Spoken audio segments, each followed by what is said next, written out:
What if I told you that the United States government spent 20 years secretly drugging its own citizens, erasing their memories, rewriting their personalities, and when they got caught, they destroyed all the evidence? This is not a conspiracy theory.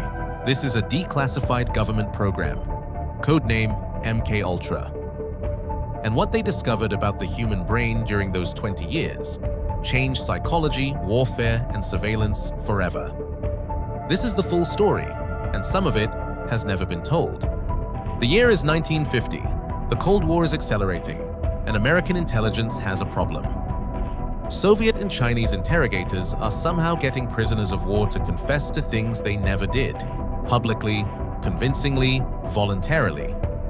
The CIA called it brainwashing, and they were terrified. Because if the enemy could reprogram a human mind, they needed to learn how to do it first.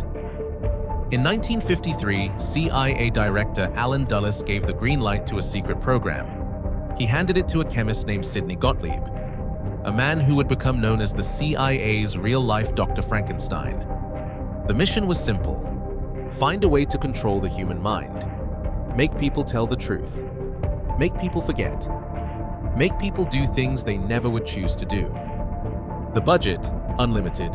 The rules, none. The targets, anyone they could get their hands on. MKUltra had 150 separate research programs running simultaneously across 80 institutions, universities, hospitals, prisons, mental clinics. Most of the subjects had no idea they were part of an experiment. Here is what they actually did. Program 1, LSD. The CIA became obsessed with lysergic acid. They believed it could unlock the truth, make people confess, or break completely. They dosed prisoners without warning, mental patients without consent, and their own employees without telling them. One CIA analyst was dosed at a party. He had no idea. He spent 3 hours convinced he was losing his mind permanently. Program 2, sleep deprivation. Subjects were kept awake for days. Their sense of reality collapsed. They would say anything to make it stop. Program 3, sensory deprivation, complete silence, complete darkness. Subjects began hallucinating within hours. Their mind, starved of input, began manufacturing its own reality. Program 4, electroconvulsive therapy, used not to treat patients, but to erase them. Patients received electroshocks up to 75 times the normal therapeutic dose. One patient, a Canadian woman named Linda McDonald, came in for mild depression. She left unable to remember her own name, her children, her entire life before the clinic. She was 26 years old, and nobody told her what happened for 30 years.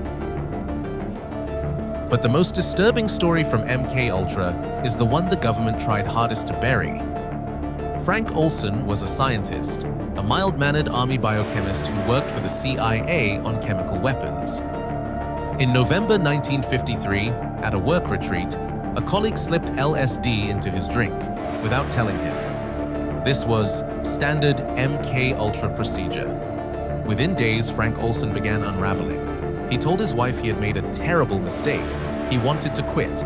He was becoming a liability. 9 days later, he was dead, fallen from a 13th floor hotel window in New York. The government said suicide. His family said murder. In 1994, 40 years later, Frank Olson's body was exhumed.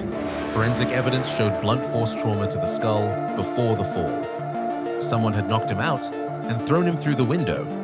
The case was never solved. No one was ever charged. The CIA said the relevant files were destroyed. By 1973, MKUltra had been running for 20 years, and CIA Director Richard Helms realized the political climate was changing. Watergate had just exploded. People were asking questions. Congress was investigating. So Helms did something extraordinary. He ordered the complete destruction of all MKUltra files. Thousands of documents, 150 programs, 2 decades of human experimentation, gone. Except for one mistake.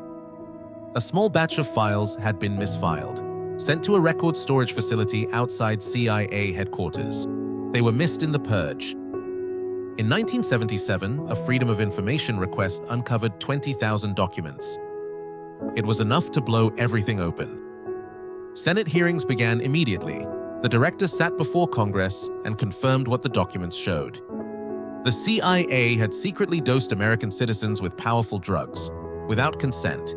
Some had died, some had lost their minds, and they had destroyed the evidence on purpose. America was never the same after that day. But here is what keeps researchers awake at night.